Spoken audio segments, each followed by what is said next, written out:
உத்திரட்டாதி நட்சத்திரம் தனியான வாழ்க்கை. இந்த சனி பகவான் ஜென்ம ராசியில இருந்துட்டு இருக்கிறார். இந்த உத்திரட்டாதி நட்சத்திரத்தை விட்டு விலகிட்டு இப்ப ரேவதி நட்சத்திரத்துல தான் இருக்கிறாரு. இப்ப இந்த சனி வக்கரம் ஆயிருக்கு. இந்த சனி வக்கரம் ஆகுறது அப் டு டிசம்பர் 10ஆம் தேதி வரல இருக்கும். இதுல இப்ப ரேவதி நட்சத்திரத்தில் தான் இருக்கிறார். ஆடி மாசம் ஃபுல்லாவே ரேவதி நட்சத்திரம் 2ஆம் பாதத்தில் இருப்பாரு. ஆவணி மாசம் 6ஆம் தேதி ரேவதி நட்சத்திரம் 1ஆம் பாதத்துக்கு ரிவர்ஸ்ல பின்னோக்கி வராரு. அப்படி பார்க்கும்போது புரட்டாசி மாதம் 24ஆம் தேதி அக்டோபர் 11ஆம் தேதி உத்திரட்டாதி 4ஆம் பாதத்துக்கு வருது. அப்போ இந்த நட்சத்திர பாதம் வகையில தான் இந்த சனி பின்னோக்கி வராரு. ரிட்ரோகிரேடு சனி மீனராசிலே தான் இருக்கு. இது உத்திரட்டாதி நட்சத்திரத்துக்கு எந்த மாதிரியான மாற்றங்களை கொடுக்கும், தனியான வாழ்க்கை மாறுமா, ஏமாற்றங்கள் தீருமா என்பதை பற்றி தான் இந்த வீடியோவில் முக்கியமா பார்க்க போறோம். வணக்கம், நான் உங்கள் ஆஸ்ட்ரோ பழனி சுவாமிகள். இந்த சேனலை பொறுத்தவரையிலும் சரியான ஜோதிட தகவல்களும் சரியான கைடன்ஸும் தரக்கூடிய சேனல். நீங்க விருப்பப்பட்டாக சப்ஸ்கிரைப் பண்ணி தொடர்ந்து பாருங்க. இந்த வீடியோ பிடிச்சிருந்தாலையும் லைக் பண்ண மறக்காதீங்க. நண்பர்கள் உறவுகளுக்கு ஷேர் பண்ணுங்க. இப்ப இந்த உத்திரட்டாதி நட்சத்திரத்திற்கு கடந்த காலமாக ஏமாற்றங்கள் அதிகம். குறிப்பா ஏதோ ஒரு வகையில திருமணமானவர்களாக இருக்காங்கன்னாக்க வாழ்க்கை துணைவரால் ஏமாற்றம், அல்லது வாழ்க்கை துணைவருடன் கருத்து வேறுபாடு, தனித்து இருக்கிறது. அதே சமயத்துல சில பேருக்கு திருமணம் ஆகாதவர்களுக்கு திருமண வரன் தள்ளி போயிட்டே இருக்கும். சில பேருக்கு இந்த காதல் போன்றவை கூட ஏற்பட்டிருக்கும். அல்லது ஏதோ ஒரு வகையில் ஏற்கனவே இருந்த காதல்ல பிரிவு, புதிய காதல் ஏற்பட்டு அந்த புதிய காதல் அல்லது அந்த ரிலேஷன்ஷிப்ல முறிவு அல்லது பிரச்சனைகள், அதுல ஒரு மனக்கசப்பு. அதாவது மொத்தத்துல உங்களை ஏதோ ஒரு வகையில பயன்படுத்திக்கிட்டு இருப்பாங்க. ஒரு காதல் அப்படின்றது ஒண்ணு வந்திருக்கும். அது கல்யாணம் ஆனவங்களுக்கு கூட சில பேருக்கு காதல் போன்றவையோ அல்லது எதிர்ப்பாளினருடைய நட்பு ஏற்பட்டிருக்கோம். அந்த நட்பால நீங்க ஆதாயம் அடைந்தீர்களோ இல்லையோ அவங்க ஆதாயம் அடைஞ்சிருப்பாங்க. பட் ஒரு ஏமாற்றத்தை சந்திச்சிருப்பீங்க. விலைக்கு வந்திருக்கக்கூடிய சூழ்நிலை ஏற்பட்டிருக்கும். அந்த உறவிலும் அல்லது ஒரு இளைய தலைமுறையாக இருக்கீங்கன்னா காதல் போன்றவை வந்திருக்கும். அந்த காதல் கூட ஒரு மனக்கசப்போட இருந்துகிட்டு இருக்கக்கூடிய சூழ்நிலை தான். ஸோ இதெல்லாம் உங்களுக்கு இந்த மே மாசம் வரலும் கடுமையான மன அழுத்தத்தை கொடுத்தது. இப்போ பாத்தீங்கன்னாக்க சனி ரேவதி நட்சத்திரத்துக்கு மே மாசம் 2026 இருந்து ரேவதிக்கு வந்த பின்னாடி கொஞ்சம் தெளிவு ஆயிடுச்சு. சில பேர் புரிஞ்சுக்கிட்டீங்க, யார் நல்லவங்க யார் கெட்டவங்கன்னு தெளிவா புரிஞ்சு போச்சு. சில விஷயம் வரவே வராது என்பதை ஒரு முடிவு கட்டினீங்க. அதே போல சிலது வரும்ன்ற ஒரு நம்பிக்கையும் சில பேருக்கு ஏற்பட்டிருக்கு. அதாவது உங்களை விட்டு விலகி போனவங்களை சொல்றேன். சில விலகி போன உறவு என்பது சில பேர் வரமாட்டாங்க என்பதை திடமா நம்புறீங்க. சில பேர் வருவாங்கன்றதும் திடமா நம்புறீங்க. இந்த ஆக்சிலேஷனும் கொஞ்சம் இருந்துகிட்டு இருக்கு. ஆனாலும் முன்பை போல அதிகமாக எல்லாரையும் நம்பி ஏமாறாம இருக்கக்கூடிய காலகட்டம் தான் இந்த காலகட்டத்தை பொறுத்தவரையிலும். இப்ப ரேவதி நட்சத்திரத்துல இப்ப சனி இருக்குனாக்க சொல்ல போனா உங்களை விட்டு விலகி போனவங்க வருத்தப்படுவாங்க, ஏன் இவங்களை விட்டு விலகி போனோம் அப்படின்ட்டு. அதே போல ஜாதகப்படி எந்த தோஷமும் இல்லை அப்படின்னாக்க அந்த விலகி போன உறவு உங்களை நாடி வரக்கூடிய வாய்ப்புமே உண்டு. அதாவது இந்த புரட்டாசி மாதம் 24ஆம் தேதிக்குள்ள பெரிய மன அழுத்தம் இல்லை, பெரிய குழப்பம் இல்லை, தெளிவாதான் இருப்பீங்க. இந்த உத்திரட்டாதி நட்சத்திரம் என்பது பாத்தீங்கன்னாக்க பொதுவாகவே சனியோட நட்சத்திரம். எதுலையும் நியாயம் நேர்மையை ஃபாலோ பண்ணக்கூடிய ஒரு நட்சத்திரம். அதாவது இந்த நட்சத்திரத்துல பிறந்தவங்க ஒரு நியாயமா இருப்பாங்க, நேர்மையா இருப்பாங்க. அதே சமயத்துல சாந்தமா இருக்கிற மாதிரி தெரிஞ்சாலையும் உள்ளுக்குள்ள ஒரு எரிமலையே எரிஞ்சுக்கிட்டு இருக்கும். கோபம்னு வந்துட்டா அதை அடக்கிறது கஷ்டம். அஞ்சா நெஞ்சம் உடையவர்களாக இருப்பாங்க. தனக்கு ஒரு பாதிப்பை கொடுத்தவங்களுக்கு தக்க பாடம் கற்பிப்பதில் முக்கியத்துவம் கொடுப்பார்கள். அதே போல நல்லதும் செய்வாங்க. தனக்கு ஒரு உதவி செஞ்சவங்களுக்கு வாழ்நாள் முழுக்க அவங்கள நினைவில் வைத்து கைமாறு செய்யக்கூடியவர்களாக இருப்பார்கள். நேர்மையான சிந்தனை. இந்த குருவோட வீட்டுல இந்த சனியோட நட்சத்திரம் இருக்கும்போது அந்த ஆளுமை திறன், நியாய தர்மம், பார்க்கும் போதே ஒரு கம்பீர தோற்றம், முகக்கலையா இருக்கிறது, இதெல்லாமே இருக்கும். இப்போ இந்த உத்திரட்டாதி நட்சத்திரத்துக்கு இந்த அப் டு இந்த புரட்டாசி 24ஆம் தேதி வரலாம் எந்தெந்த விஷயத்துல பாசிபிலிட்டி இருக்குன்னாக்க, இந்த ரேவதி நட்சத்திரத்தில் இருக்குன்னாக்க குறிப்பா பாத்தீங்கன்னாக்க மீன ராசி, நீங்க மீன லக்னமாகவே இருக்கீங்கன்னாக்க, மீன ராசி மீன லக்னமாகவும் இருக்கிறீங்க அப்படின்னாக்க உங்களுக்கு இந்த நேரத்துல திருமணம் ஆகாதவர்களுக்கு திருமண வரன் வரும். அல்லது விலகி போன காதலர்கள் அல்லது விலகி போன காதல் உங்களை தேடி வரலாம். அதே சமயத்துல பண விரயம் ஆகும். இந்த நேரத்துல வாழ்க்கை துணை ஒரு வகையில வாழ்க்கை துணைவரோட ஒன்னாவே இருக்கிறவங்களுக்கு பெரிய அளவுக்கு கருத்து வேறுபாடு இல்லாமல் இருப்பீங்க. பிரிஞ்சு இருக்கிறவங்களுக்கு கூட பாத்தீங்கன்னாக்க ஓரளவுக்கு சேர்றதுக்கான சூழ்நிலைகளும் சந்தர்ப்பங்களும் ஏற்படும் சில பேருக்கெல்லாம். சப்போஸ் நீங்க மேஷ லக்னமாக இருக்கீங்கன்னாக்க தொழில் ரீதியாக ஒரு மாற்றத்தை சந்திப்பீங்க. அதாவது மீன ராசி உத்திரட்டாதி நட்சத்திரம் மேஷ லக்னம் அப்படின்னாக்க தொழில் ரீதியாக ஒரு இடமாற்றத்தை சந்திக்கிறது, அல்லது இருக்கிற வேலை போயிட்டு புதிய வேலைக்கு போகக்கூடிய சூழ்நிலை ஏற்படும். அது ஒரு ஊதிய உயர்வோடு பதவி உயர்வோடு கிடைக்கும். வேலை தேடக்கூடியவர்களுக்கு வேலை வாய்ப்பு கிடைக்கும், ஒரு பயணம் ஏற்படும் இந்த நேரத்துல. அதே ரிஷப லக்னமாக இருந்து மீன ராசி உத்திரட்டாதி நட்சத்திரமாக இருக்கீங்கன்னாக்க இந்த நேரத்துல சொத்துக்கள் சம்பந்தமான ஆதாயங்கள், பூர்வீக சொத்துல சில வில்லங்கங்கள் பிரச்சனைகள் போன்றவை இருக்கிறவங்களுக்கு அந்த பிரச்சனை தீரும், அல்லது அந்த சொத்து சம்பந்தமா ஒரு நல்ல விஷயம் நடக்கும். வேலை இல்லாதவர்களுக்கும் வேலை கிடைக்கும், வேலை மூலமா ஆதாயம் வரும், அல்லது பதவி உயர்வோ ஊதிய உயர்வோ எதிர்பார்க்கிறீங்கன்னா அதுக்கான வாய்ப்பு உண்டு. ரிஷப லக்னக்காரனுக்குமே பாசிட்டிவா தான் இருக்கு. அதே போல பாத்தீங்கன்னாக்க மிதுன லக்னமாக இருக்கீங்க அப்படின்னாக்க இந்த காலகட்டத்துல உடல்நல விஷயத்துல கொஞ்சம் கவனம் செலுத்தீங்க.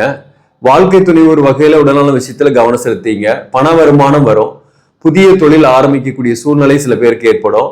அதே போல புதிய வேலைக்கு போகக்கூடிய வாய்ப்பு ஏற்படும், முயற்சி செய்வீங்க. மிதுன லக்னமாக இருந்து உத்திரட்டாதி நட்சத்திரமாக இருக்கீங்க, மீன ராசியா இருக்கீங்கன்னாக்க, கடக லக்னமாக இருக்கீங்க, மீன ராசி உத்திரட்டாதி நட்சத்திரம் இருக்குன்னாக இந்த காலகட்டத்தை பொறுத்தவரையில உங்களுக்கு மேக்சிமம் விரயங்கள் ஆகும். அது சொத்து சம்பந்தமான விரயம், அல்லது வாழ்க்கை துணை ஒரு வகையில விரயம், சொந்தங்கள் பந்தங்கள் வகையில விரயம், சில பேருக்கு வழக்கு போன்றவற்றில் கூட ஈடுபடக்கூடிய வாய்ப்பு ஏற்படும். ஆனா நிறைய எஃபோர்ட் போடுவீங்க, ஒரு சிறு தூர பயணம் போகக்கூடிய சூழ்நிலை இடமாற்றத்துடன் கிடைக்கும். ஸோ வேலை விஷயமா பாசிட்டிவ் இருக்கு. ஆனா உறவுகள் விஷயத்துல கொஞ்சம் நெகட்டிவ் இருக்கு. கடக லக்னமாக இருக்கீங்கன்னாக்க, அதே உத்திரட்டாதி நட்சத்திரம் மீன ராசி சிம்ம லக்னமாக இருக்கீங்க அப்படின்னாக்க இந்த காலகட்டத்தை பொறுத்தவரையிலும் வருமானம் வரும், லாபங்கள் வரும், வாழ்க்கை துணையோர் வகையில சொத்துக்கள் வரலாம், அல்லது திருமணம் ஆகாதவர்களுக்கு திருமண வாய்ப்புகள் வரும், திருமணம் செட் ஆகக்கூடிய வாய்ப்புமே உண்டு. அதே போல வாக்கால் பிழைக்கக்கூடிய தொழில் செய்யக்கூடியவர்களா வருமானம் கூடுதலாகவே இருக்கும், சிறப்பாகவே இருக்கு. சிம்ம லக்னமா இருந்து மீன ராசியா இருக்கிறவங்களுக்கு இந்த உடல்நல விஷயத்துல மட்டும் கொஞ்சம் கவனம் செலுத்தீங்க. மற்றபடி கடன் வாங்காம செலவு பண்ணக்கூடிய இதை ஃபாலோ பண்ணீங்கன்னா கடனுடைய அழுத்தமும் இல்லாமல் இருக்கும். சுப செலவுக்காக கடன் வாங்கக்கூடிய சூழ்நிலை ஏற்படும். கன்னி லக்னமாக இருந்து நீங்க மீன ராசி உத்திரட்டாதி நட்சத்திரமா இருக்கீங்கன்னாக்க வாழ்க்கை துணையுடன் ஒரு அந்நியம் ஏற்படும். அதே போல தொழில், புதிய தொழில் சிந்தனை, அல்லது இருக்கிற தொழிலே புதிதாக்கம் இன்னோவேஷன் பண்ணி மேலும் டெவலப் பண்ணக்கூடிய சூழ்நிலை. அதே போல ஒரு வீடு மாற்றம், ஒரு சொத்து வாங்குறது, அல்லது சொத்து வீடு கட்டுறது, இந்த மாதிரி சுப செலவுகளும் இந்த காலகட்டத்தில் ஏற்படும். கன்னி லக்னமாக இருக்கீங்கன்னாக்க சொத்து வகையில ஆதாயம் அடையக்கூடிய வாய்ப்பும் உண்டு. பிள்ளைகள் வகையில செலவுகள் ஏற்படும். இந்த காலகட்டத்தை பொறுத்தவரையிலும் சுப செலவுகள் ஏற்படும். துலாம் லக்னமா இருந்து மீன ராசியா இருக்கீங்க, மீன ராசி துலாம் லக்னமாக இருக்கீங்க அப்படின்னாக்க இந்த காலகட்டமும் உங்களுக்கு பாத்தீங்கன்னாக்க வேலை இல்லாதவர்களுக்கு வேலை வாய்ப்புக்காக முயற்சி பண்ணுவீங்க, அந்த முயற்சி சக்சஸ் ஆகும். அதே போல ஒரு தொலைதூரத்தில் இருக்கிறீங்கன்னா வேற ஒரு ஊர் மாற்றம் ஏற்படும். சில பேருக்கு சொத்துக்கள் வகையில ஆதாயங்கள் ஏற்படும், விரயங்களும் ஏற்படும். வீடு மாற்றம், வீடு ஆல்ட்ரேஷன், அல்லது ஏதோ ஒரு வகையில புதிய வீடு வாங்குறது, கட்டுறது, இந்த மாதிரியான செலவுகள் இந்த காலகட்டத்தில் ஏற்படும். அதே விருச்சிக லக்னமா இருந்து மீன ராசியாக இருக்கீங்கன்னாக்க இந்த காலகட்டத்தை பொறுத்தவரை பிள்ளைகள் வகையில செலவுகள், சுப செலவுகள் நிறையவே வரும். அவங்களுக்கு சுபகாரியம் செட் ஆகிறதுக்கான வாய்ப்புகள் உண்டு. அதே போல இடமாற்றம் வேலையில் ஏற்படும். பூர்வீகத்தை விட்டு கூட வேற ஒரு ஊருக்கு போய் வேலை பார்க்கக்கூடிய சூழ்நிலை சில பேருக்கு ஏற்படும். திருமண வாழ்க்கையில் கொஞ்சம் கருத்து வேறுபாடுகள்லாம் வரும், மிஸ் அண்டர்ஸ்டாண்டிங்கும் இந்த காலகட்டத்தில் இருந்துகிட்டு இருக்கோம். கொஞ்சம் விலகி இருக்கக்கூடிய சூழ்நிலை கூட இருந்துகிட்டு இருக்கோம். விருச்சிக லக்னம் மீன ராசியா இருக்கிறவங்களுக்கு கணவன் மனைவிக்குள் கொஞ்சம் விலகி இருக்கக்கூடிய சூழ்நிலைகள் ஏற்பட்டு இருக்கும். மேலும் விருச்சிக லக்னம் மீன ராசியா இருப்பவர்களுக்கு கடனுடைய அழுத்தம் கொஞ்சம் போகும். புதிய கடன் வாங்காம எச்சரிக்கையாக இருக்கணும். சில பேருக்கு வருமானம் வரும், வருமானத்துக்கு ஈக்குவலா செலவுகளும் வரும். பிள்ளைகள் வகையில செலவுகள் அதிகமாக வரும், மகிழ்ச்சியும் உண்டு. மேலும் உடல்நல விஷயத்துல கவனம் செலுத்தீங்க. தனுசு லக்னமா இருந்து மீன ராசியாக இருக்கீங்க அப்படின்னாக்க இந்த காலகட்டத்தை பொறுத்தவரை திருமணத்திற்காக வரன் பாக்குறீங்கன்னா வரன் செட் ஆகுறது, அதே போல புதிய வேலை வாய்ப்பு கிடைக்கிறது, அல்லது வேலையில புதிய பொறுப்பு கிடைக்கிறது, அதே போல திடீர்னு ஒரு இடமாற்றம் கூட அது பாசிட்டிவா அமையறதுக்கான வாய்ப்புகள் உண்டு. மேக்சிமம் இந்த நேரத்துல கணவன் மனைவி உறவுனால கொஞ்சம் பிரிஞ்சிருக்கிறவங்க கூட ஒன்னா இருக்கிறதுக்கான வாய்ப்பு உண்டு, அல்லது விலகி போனவங்க உங்களை தேடி வரக்கூடிய வாய்ப்புமே உண்டு. தனுசு லக்னமாக இருக்கீங்கன்னாக்க மகர லக்னமா இருந்து மீன ராசி உத்திரட்டாதி நட்சத்திரமாக இருக்கீங்கன்னாக்க இந்த காலகட்டத்தை பொறுத்தவரையிலும் ஹெல்த்ல கொஞ்சம் கவனம் செலுத்தீங்க. கடனுடைய அழுத்தம் போகும் சில பேருக்கெல்லாம். அதே போல வழக்கு போன்றவற்றில் இருந்தீங்கன்னா அதுல வெற்றி ஏற்படக்கூடிய வாய்ப்புமே உண்டு. சில பேருக்கெல்லாம் இந்த காலகட்டத்தில் புதிய வேலை வாய்ப்பு கிடைக்கும், முன்னேற்றங்கள் உண்டு. மகர லக்னமாக இருந்து மீன ராசி உத்திரட்டாதி நட்சத்திரமா இருக்கீங்கன்னாக்க கணவன் மனைவி உறவு நிலையில சில சிக்கல்களும் இருக்கும், பிரிந்திருக்கக்கூடிய சூழ்நிலை இருக்கும். சேரத்துக்காக நீங்க எவ்வளவு முயற்சி பண்ணாலும் அது பாசிட்டிவா இல்லாமல் இருக்கும், அல்லது தடைகள் இருக்கும் ஏதோ ஒரு வகையில இந்த காலகட்டத்தை பொறுத்தவரையிலும். அதே கும்ப லக்னமாக இருக்கீங்க அப்படின்னாக்க இந்த காலகட்டத்தை பொறுத்தவரையிலும் உத்திரட்டாதி நட்சத்திரத்தில் வக்கரமா இருக்கிற இந்த காலகட்டத்துல மேக்சிமம் சுப விரயங்கள் நிறைய ஏற்படும், ஒரு மன அழுத்தம் இருக்கும், கணவன் மனைவிக்குள் ஒரு கருத்து வேறுபாடுகளும் கொஞ்சம் இருக்கும், சற்று பிரிந்து இருக்கக்கூடிய சூழ்நிலை கூட இந்த காலகட்டத்தில் இருக்கும். மேலும் புத்திரர்கள் வகையில செலவுகள், சில பேருக்கு புத்திர பாக்கியம் கிடைக்கிறது, இந்த மாதிரியான சுப செலவுகளும் இந்த காலகட்டத்தில் ஏற்படும். வேலையில இடமாற்றம் சில பேருக்கு ஏற்படும், அல்லது வேலையில ஒரு நெருக்கடி இருக்கிற மாதிரி இருக்கும். இதுல பாத்தீங்கன்னா ரேவதி நட்சத்திரத்தை விட்டு புரட்டாசி மாசம் உத்திரட்டாதி 4ஆம் பாதத்துக்கே வருது. அப் டு தை மாசம் வரலும் உத்திரட்டாதி நட்சத்திரத்துலதான் இந்த சனி பகவான் இருக்க போறாரு. இதுல டிசம்பர் 10ஆம் தேதி வக்ர நிவர்த்தி ஆயிடும்.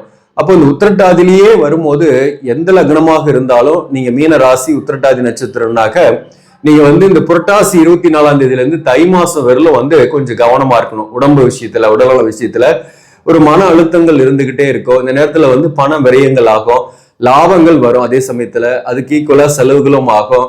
அப்போ பாத்தீங்கன்னா இந்த நேரத்துல கணவன் மனைவி பிரிஞ்சு இருக்கிறவங்க சேரத்துக்கான முயற்சிகள்ல தடைகள் இருக்கும். அதாவது தோஷம் இல்லைனாக்க என்னைக்குனாலும் கண்டிப்பா சேர்ந்துடக்கூடிய வாய்ப்பை ஏற்படுத்தும். ஆனா தோஷமே இல்லைன்னா கூட இந்த நேரத்துல ஒரு பாசிட்டிவா இருக்குன்னா கூட சேரலான்னு முயற்சி பண்றீங்க, அவங்களும் முயற்சி பண்றாங்கன்னா கூட திடீர்னு ஒரு 10 நாள்ல அவங்க மைண்டு மாறி வேற ஏதாவது பேசி ஒரு அந்த உறவு நிலையில சிக்கலை உருவாக்குவாங்க. அல்லது ஒரு 3வது நபர், குடும்ப உறவே ஒருத்தர் என்ட்ரிஃபை ஆகி அது வேணா அங்க போனா திருப்பி சண்டை தான் வருது, அதனால பிரிஞ்சே இருக்கலாம் அப்படின்ற மாதிரி ஏதாவது ஒரு கருத்து சொல்லுவாங்க. இப்படி தடைகள் ஏதாவது ஒரு 3வது நபரின் வடிவில் கூட வரலாம். ஸோ அப்போ இந்த புரட்டாசி 24ஆம் தேதியிலிருந்து தை மாதம் வரை இருக்கக்கூடிய காலகட்டம் ஜென்ம சனியோட தாக்கம் கொஞ்சம் அழுத்தமாக இருக்கும். அதாவது உத்திரட்டாதி நட்சத்திரத்திலேயே சனி வர்றதுனால, வக்ரம் பெற்று இருக்கிறதுனால உடல்நல விஷயத்துல கவனம் செலுத்திக்கணும், மன நலம் பார்த்துக்கணும். அதே போல இந்த நேரத்துல சுப விரயங்கள், பிள்ளைகள் வகையில நிறைய செலவுகள் ஆகும்.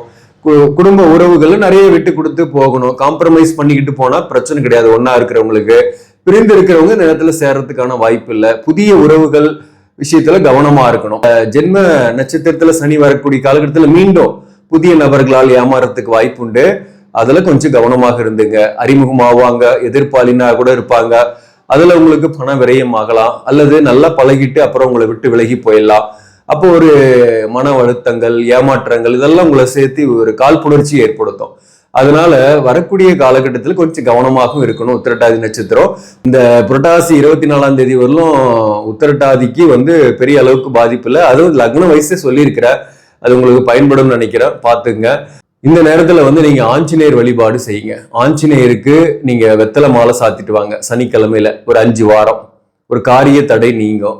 அல்லது துளசி மாலை சாத்துங்க, ஒரு காரிய தடை நீங்கும். அந்த மாலையெல்லாம் நீங்க தான் நூல் வாங்கி கட்டணும், அப்பதான் அதோட புண்ணியம். நீங்களே ஆஞ்சநேயருக்கு மாலை சாத்தினீங்கன்னு ரொம்ப சிறப்பு, அல்லது ஐயர்கிட்ட கொடுத்தும் நீங்க சாத்தலாம், தப்பு கிடையாது. சனிக்கிழமையில இதை ஃபாலோ பண்ணுங்க. தான தர்மங்கள் செய்யுங்க, நிச்சயமா தடைகளும் பிரச்சனைகளும் தீரும். நன்றி, வணக்கம்.